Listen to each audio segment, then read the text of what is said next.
Bienvenue dans cette nouvelle édition de l'Africa Tonight. Au sommaire, le parti du diamantaire Sam Matekane remporte les élections législatives au Lesotho sans pour autant obtenir la majorité. Annonce faite ce lundi par la commission électorale, le RFP a remporté 56 sièges sur les 120 qui constituent le Parlement.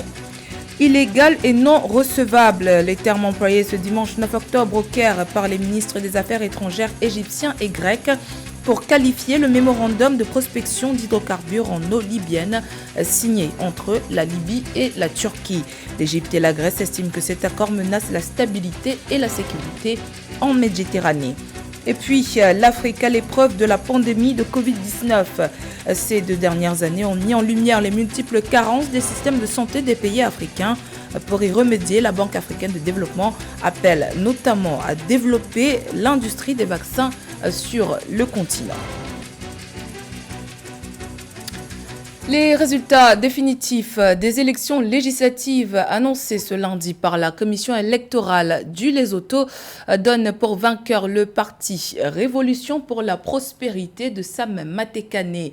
Le RFP obtient le plus grand nombre de sièges au Parlement, mais pas la majorité absolue, soit 56 sièges sur 120 au total.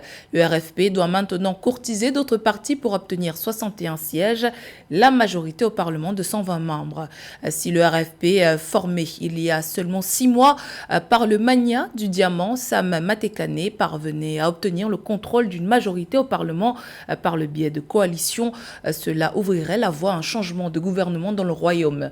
Le Lesotho a été marqué par des années d'instabilité politique sous le parti au pouvoir actuel, le All Basotho Convention. À noter que l'Assemblée nationale du Lesotho comprend un total de 120 sièges, dont 80 sont remportés au scrutin majoritaire à un tour. Les 40 sièges restants sont attribués selon le système de représentation proportionnelle en vertu duquel les partis politiques concurrents obtiennent des sièges en fonction de leurs votes nationaux totaux. Au Tchad, suite à la dissolution du Conseil militaire de transition, Mahamat Idriss Déby annonce un gouvernement d'union nationale dans les prochains jours. Annonce faite ce lundi lors de son investiture comme président de transition. C'est l'une des décisions actées à l'issue du dialogue national inclusif qui s'est clôturé le 8 octobre.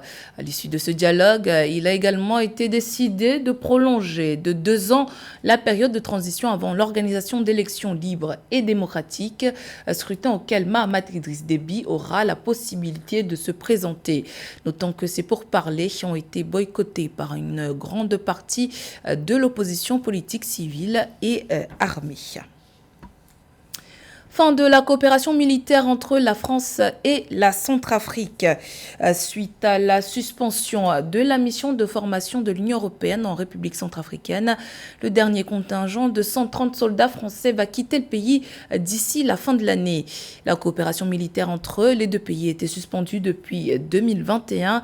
Les autorités françaises dénonçaient alors la mainmise de Wagner, la société russe de sécurité privée, dans les opérations militaires de la Centrafrique. Le point avec Nathalie Mo et Philomentine.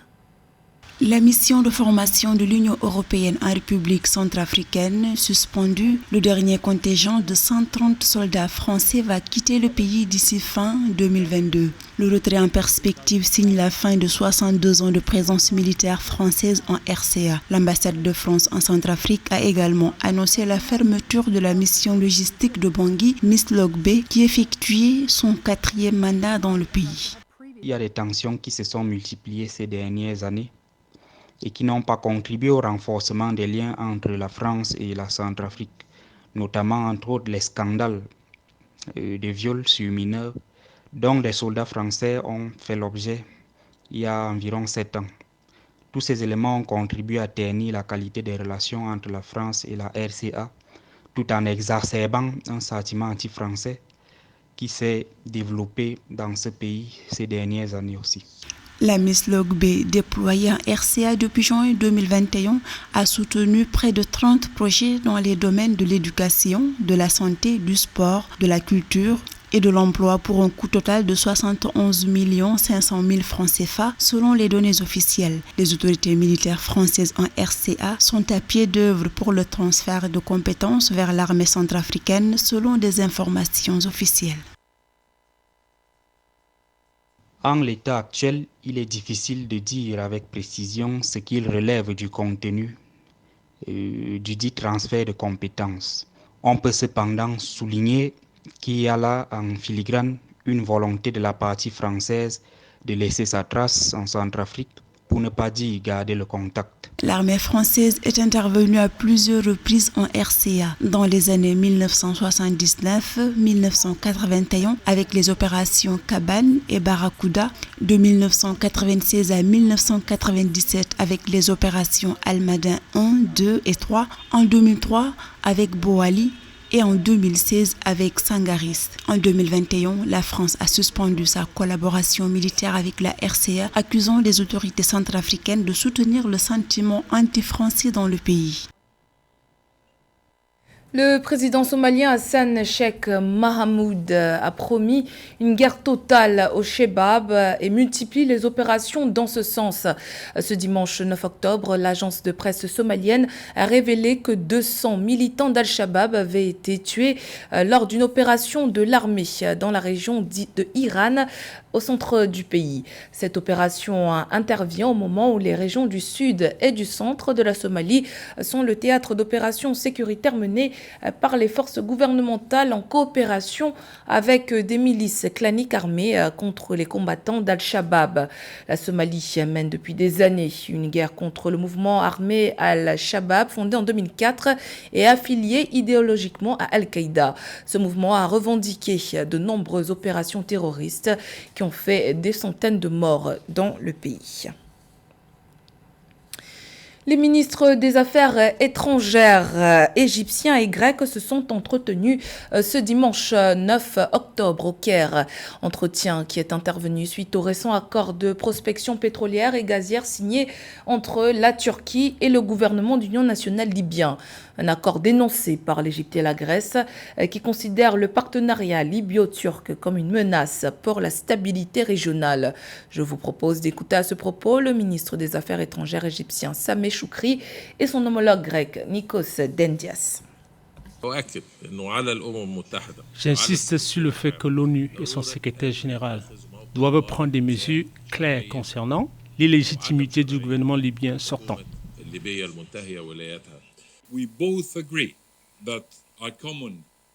Nous convenons tous les deux que notre objectif stratégique commun est une Libye stable, prospère et pacifique, et une Méditerranée orientale stable. La Grèce soutient les efforts entrepris qui ouvriront la voie à la tenue d'élections en Libye, élections parlementaires et élections présidentielles.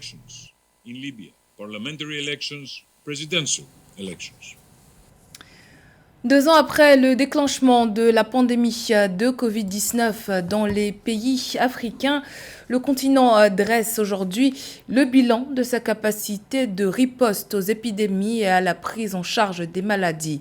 La dépendance constatée à l'égard des firmes pharmaceutiques étrangères et la faiblesse de l'offre en infrastructures sanitaires a conduit plusieurs institutions, à l'instar de la BAD, à adopter des plans pour assurer la sécurité sanitaire du continent. Eugène Chema et Marcel Kouassi. Selon les données de l'Organisation mondiale de la santé, à la fin du premier semestre 2022, environ 21,1% de la population africaine avait reçu une dose de vaccin de Covid-19. À cette période, plus de 892 millions de vaccins avaient été livrés à l'Afrique, dont 64% à travers le mécanisme COVAX, une initiative de l'Alliance Gavi, la Coalition pour les innovations en matière de préparation aux épidémies, CEPI et l'OMS. Ces vaccins ont été essentiellement fournis par des firmes internationales, l'Afrique ne disposant pas de centres de fabrication de ce type de vaccins. Des projets d'unités de production de vaccins anti-Covid sont développés en Afrique du Sud, en Égypte, au Kenya, au Nigeria, au Sénégal et en Tunisie. Pour la Banque africaine de développement, il faut aller au-delà et produire des vaccins diversifiés. However, when we think about, implementing vaccine, lorsque nous pensons à mettre en œuvre la fabrication de vaccins en Afrique, il ne s'agit pas seulement de vaccins Covid, mais aussi de vaccins contre le paludisme et d'autres vaccins de routine. Seul 1% des vaccins que nous consommons régulièrement en Afrique est produit en Afrique. L'Afrique, continent de 1,3 milliard d'habitants, ne doit plus sous-traiter sa santé à autrui, a régulièrement martelé le président de la Banque africaine de développement, Akinwumi Adesina. L'institution financière multilatérale a approuvé le soutien à la création de la Fondation africaine pour la technologie pharmaceutique, institution qui a pour vocation de favoriser le développement de technologies qui sous-tendent la fabrication de médicaments, de vaccins et d'autres produits pharmaceutiques. Au niveau de la BAD, nous pensons à la préparation de l'Afrique à la prochaine pandémie ou épidémie de 3 manières. La fabrication de produits pharmaceutiques sur le continent, la fabrication de vaccins et la capacité de faire de la recherche, en particulier pour les maladies récurrentes. Et troisièmement, il s'agit de l'infrastructure des soins de santé.